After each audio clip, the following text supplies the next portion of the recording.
हर नेता चाहता है कि हिंदी इम्पोज की जाए आपके बच्चे के लिए। अपने बच्चों को तो वो बाहर भेजेगा या फिर किसी इंग्लिश मीडियम में पढ़ाएगा। जितनी स्विट्जरलैंड की टोटल पॉपुलेशन है उससे ज़्यादा इंजीनियर्स इंडिया प्रोड्यूस कर देता है, लेकिन फिर भी रिसर्च एंड इनोवेशन में स्विट्जरलैंड नंबर 1 पर है। जिस बच्चे के संस्कृत में 99% मार्क्स आए हो वो ठीक से संस्कृत बोल भी नहीं पाता। a+b का होल स्क्वायर यानी a² + b² + 2ab ये सबको पता है, लेकिन रियल लाइफ में इसका क्या यूज़ है ये किसी को नहीं पता, ना ही आपको, ना ही आपके पढ़ाने वाले टीचर्स को। हमारे एजुकेशन सिस्टम में ज़्यादा ऑप्शंस भी नहीं है। सबसे ऊपर आता है साइंस, उसके बाद आता है कॉमर्स और सबसे नीचे आता है आर्ट्स। आर्ट्स लेने वाले को तो इतना हल्के में लेते हैं कि वो किसी काम का ही ना हो। इंडियन एजुकेशन सिस्टम में सिर्फ 2 कमियां हैं, एक तो एजुकेशन और दूसरा सिस्टम।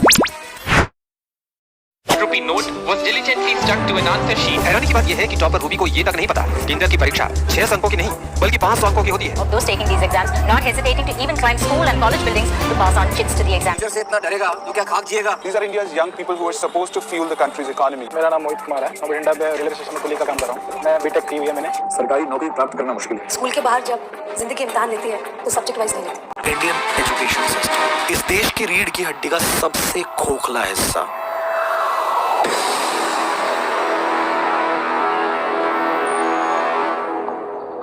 एक गरीब आदमी के पास आज के डेट में गरीबी से बाहर आने का सिर्फ एक ही तरीका है और वो है एजुकेशन। अगर मेरा बेटा पढ़ लिख गया, उसकी जॉब लग गई, लाइफ सेट हो गई, तो शायद हम गरीबी रेखा से बाहर आ जाएंगे। इसी उम्मीद में वो संघर्ष मेहनत करता है, लेकिन यही एजुकेशन सिस्टम उसकी उम्मीदों पर खरा नहीं उतरता। पर आखिर ऐसा होता क्यों है? इतने सारी कॉलेजेस है, इतनी सारी एजुकेशन है, इतनी सारी पढ़ाई है, फिर भी लोगों की जॉब क्यों नहीं लग रही? क्यों एसोचैम कह रहा है कि 93% लोग लायक ही नहीं जॉब के लिए? इन सब के पीछे कारण है आज का मॉडर्न एजुकेशन सिस्टम। आज का जो मॉडर्न एजुकेशन सिस्टम है वो बंदे में वो क्वालिटी ही डेवलप नहीं करा पाता जो आज का बाजार डिमांड कर रहा है। उसी चक्कर में उसकी नौकरी नहीं लग रही। तो आखिर ऐसा होता क्यों है? इसके लिए हमें थोड़ा पीछे जाना पड़ेगा, हमें इतिहास में जाना पड़ेगा और देखना पड़ेगा ये सिस्टम किसने लाया था, क्यों लाया था, तब आपको पता चलेगा कि ऐसा क्यों है। तो आज का जो एजुकेशन सिस्टम है वो डिज़ाइन करा गया था ब्रिटिश इंडिया के टाइम का। थॉमस बैबिंगटन मैकुले यही वो आदमी है जिसने वो एजुकेशन सिस्टम बनाया, जिसने हमारा आज का मॉडर्न एजुकेशन सिस्टम बनाया। जब ये सिस्टम बनाया गया तब अंग्रेज़ों को काम करवाना था। काम तो उनके पास बहुत सारा था, लेकिन लोगों की कमी थी। उनके पास क्लर्क की कमी थी, जूनियर लेवल पे लोगों की कमी थी, सीनियर लेवल पे लोगों की कमी नहीं थी, क्योंकि सीनियर पे तो खुद अंग्रेज़ी राज करेंगे, उनको ही बैठना था। तो टॉप के लिए तो सीट रिजर्व थी, उनको चाहिए था लो लेवल के लिए, नीचे के लेवल के लिए उनको आदमी चाहिए था। तो बोले यार इंडिया में तो लोग ही नहीं हमारे काम के। तब मैकॉले और उनकी टीम ने डिसाइड किया कि एक ऐसा सिस्टम बनाओ और उनको हमारे जैसा बनाओ। अब एजुकेशन सिस्टम का मतलब क्या होता है? किसी भी स्टूडेंट में चरित्र का विकास करना, उसे एक सभ्य और समझदार नागरिक बनाना। लेकिन अंग्रेज ऐसा क्यों चाहेंगे? उनको तो काम करने के लिए आदमी चाहिए थे। अंग्रेज अच्छा आदमी क्यों बनाना चाहेंगे? उन्हें तो ऐसा आदमी चाहिए था जो उनके काम का हो। तब मैकॉले और उनकी टीम ने एक एजुकेशन पॉलिसी लाई। उनके तहत उन्होंने कुछ रूल्स बनाए। तो सबसे पहले उन्होंने डिसाइड किया कि भाई हमको ऐसा आदमी चाहिए जो बिल्कुल पंक्चुअल हो, टाइम पे आए, टाइम पे जाए, सब कुछ टाइम पे करे। तो उन्होंने क्या किया, स्कूलों में घंटी डाल दी। अब घंटी से आना है, घंटी से जाना है, पीरियड्स भी घंटी से होंगे, जो भी होगा सब घंटी से होगा, ताकि हर एक बंदा घंटी से काम करने का आदी हो जाए। जब यही बच्चे बड़े होकर फैक्ट्री में जाएंगे, वहाँ पर मजदूर बनेंगे, तो घंटी से उनका परिचय पुराना होगा। तो यही कारण था कि स्कूलों में घंटी आ गई। दूसरा उन्होंने डिसाइड किया कि हमें ऐसा आदमी चाहिए जो ऑर्डर फॉलो करे, अपनी मन का कुछ ना करे, उसे जो कहा जाए वही बस आँख बंद करके फॉलो करे, वो अपना दिमाग ना चलाए, उसे एक रट्टेदार व्यक्ति बना दो। तो उसके लिए उन्होंने क्या किया, एजुकेशन में फिक्स सिलेबस डाल दिया, ना इसके आगे कुछ ना इसके पीछे कुछ। जो सिलेबस में लिखा है बस वही फाइनल है। आप किसी भी इंडियन बच्चे से पूछे अगर भारत में कितनी रुतें होती है तो ये 4 ही बोलेगा। असल में तो 6 रुतें होती है, लेकिन सिलेबस में 4 है तो वो 4 ही बोलेगा, क्योंकि मार्क्स तो उसके 4 लिखने के ही मिलेंगे।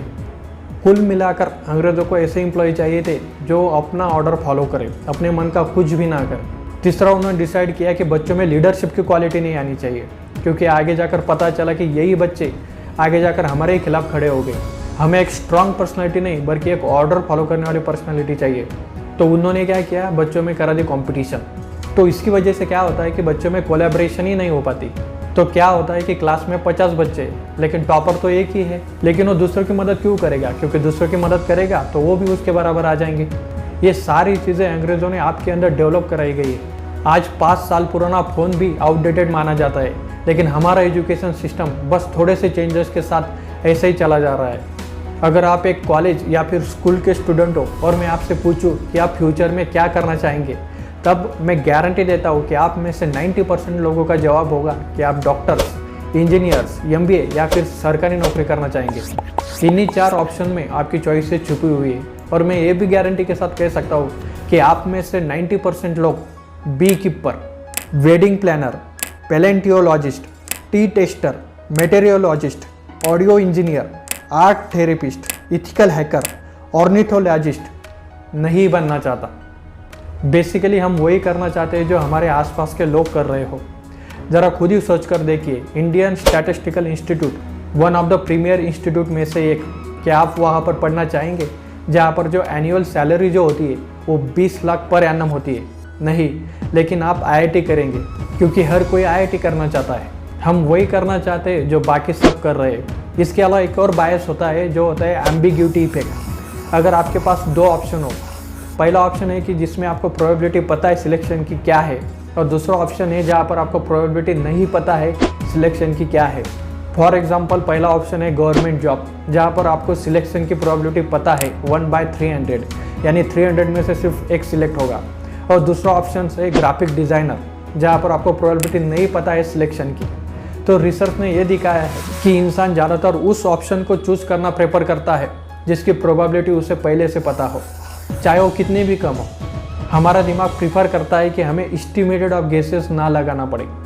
हमारे एजुकेशन सिस्टम की एक और प्रॉब्लम है कि हमारा स्कूल सिलेबस, ज़रा खुद ही सोच कर देखिए, a+b² यानी a² + 2ab + b², ये सबको पता है, लेकिन इसका रियल लाइफ में क्या यूज़ है ना ही आपके प्रिंसिपल को पता है, ना ही टीचर्स को, ना ही आपको। हो सके इसका कुछ मतलब हो, लेकिन आप पूछ के देखना, किसी को नहीं पता। स्कूल के करिकुलम की यही सबसे बड़ी प्रॉब्लम है कि हमें अलग अलग करियर ऑप्शन को ढंग से समझाया नहीं जाता। फॉर एग्जांपल, किस स्कूल, किस कॉलेज या फिर किस असाइनमेंट में आपको सुनने को मिला है कि आप एक journalism, video game designer, video game tester, एचूरी, anthropologist, logo designer, professional social worker या फिर इवेंट मैनेजमेंट जैसे करियर के बारे में। हमें स्कूल में एक सब्जेक्ट पढ़ाया जाता है जियोग्राफी का, जहाँ पर अलग अलग चैप्टर्स होते हैं जियोलॉजी के, जहाँ पर हमें धरती का कंपोजिशन, वोल्केनोस के बारे में सब कुछ समझाया जाता है। लेकिन उसे पढ़ते वक्त क्या किसी के दिमाग में आया कि मैं एक जियोलॉजिस्ट बन सकता हूँ, या फिर एक पैलेंटियोलॉजिस्ट बन सकता हूँ, या फिर एक आर्कियोलॉजिस्ट बन सकता हूँ? हमें स्कूल में और एक सब्जेक्ट सिखाया जाता है, वो है बायोलॉजी। लेकिन कभी भी आपके दिमाग में आया या फिर आपके टीचर्स ने आपको बताया कि आप एक बॉटनिस्ट, इन्वायरमेंटलिस्ट, जियोलॉजिस्ट, एनाटॉमिस्ट, हॉर्टिकल्चरलिस्ट बन सकते हैं? शायद नहीं, क्योंकि टीचर्स जो पढ़ाते हैं उसे बाहर की दुनिया से रिलेट कराना भूल जाते हैं। स्कूल का सिलेबस के साथ कनेक्शन बनाना कहीं ना कहीं मिसिंग है। किसी कंपनी की CEO को अगर कहा जाए कि वो अपने कंपनी के सारे डिपार्टमेंट में इंटरव्यू दे, तो इसकी कोई गारंटी नहीं है कि वो सारे डिपार्टमेंट के इंटरव्यू निकाल ले। या फिर ये भी हो सकता है कि एजुकेशन वाइज वो आधे से ज़्यादा डिपार्टमेंट के लिए क्वालिफाई भी ना हो, लेकिन फिर भी वो पूरी कंपनी चला सकता है। तो ये जो स्किल है, इसकी बात क्यों नहीं होती? लोग अपनी 25% से ज़्यादा ज़िंदगी इस मॉडर्न करंट एजुकेशन सिस्टम में लगा देते हैं ताकि अपने से कम पढ़े लिखे आदमी के कंपनी में जाकर उसके सपने पूरे कर सके। कुछ लोग 5-5, 6-6 सालों से गवर्नमेंट की तैयारी कर रहे हैं ताकि कोई भी गवर्नमेंट जॉब लग जाए। मैं यहाँ पर IPS IAS की बात नहीं कर रहा हूँ, क्योंकि वो एक पैशन की बात होती है। अगर उनसे पूछा जाए क्यों इतने टाइम से लगे हुए हैं, तो उनका सिर्फ एक ही जवाब होगा, जॉब सिक्योरिटी। मतलब आप काम भी नहीं करेंगे तब भी आपको निकाला नहीं जाएगा।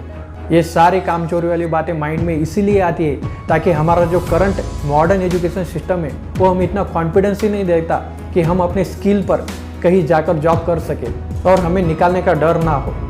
अब बात करते हैं कि इसका सॉल्यूशन क्या है।